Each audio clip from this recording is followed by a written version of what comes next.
रामचंद्र जी को शिक्षा के लिए भेजा गया था, कृष्ण जी को शायद शिक्षा की आवश्यकता नहीं पड़ी, वो तो संपूर्ण अवतार थे। एक सरदार जी मिले मुझे चंडीगढ़ में, उन्होंने घर के बाहर बोर्ड लगा रखा था लॉर्ड सुखविंदर सिंह। तो ऐसा आप लॉर्ड कैसे बने? कहते मैं लैंड लॉर्ड था, लैंड चली गई, लॉर्ड रह गया। हिंदी सिस्टम में सीखने के तरीके पर काफ़ी शोध हुआ है, और एक चीज़ जो बहुत ही ऑब्वियस है, one of the weakest method of learning is called classroom education. We know it, मगर क्या करें, तनख्वाह उसी एक बात की मिलती है। तनख्वाह मिली है, टाइम टेबल बना है, क्लास में जाना है, बच्चों को पढ़ाना है तो पढ़ाते हैं। But I am acutely aware that learning is not happening in the classroom, or if it is happening at best 15 to 20%. There's a lot of research on it which says a good classroom session can result, a good lecture can result in 15 to 20% of the uptake of education. So in a Hindi system, we believe अध्ययन, मंथन, चिंतन। जब हम चिंतन करते हैं, now we have known it all along, and from 360 BC, I'll fast forward to 1834 when Lord Macaulay came to India. I wonder why he's called Lord.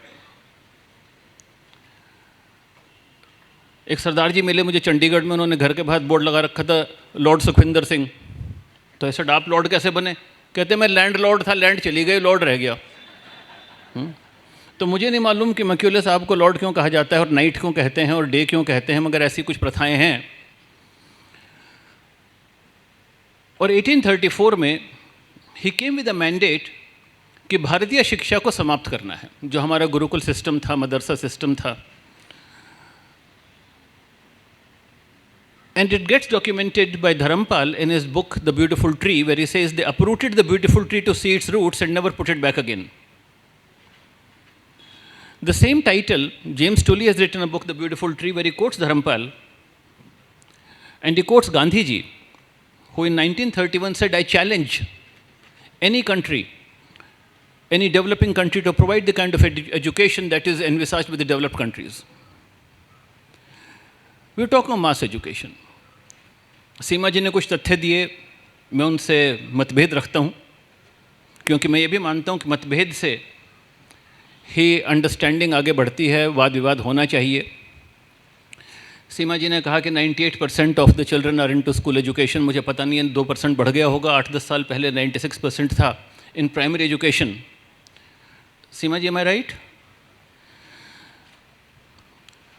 तो तब नीपा में वाइस चांसलर हुआ करते थे मेरे मित्र, उनका नाम अभी मैं नहीं लूँगा, वो बाद में यूजीसी के चेयरमैन भी रहे।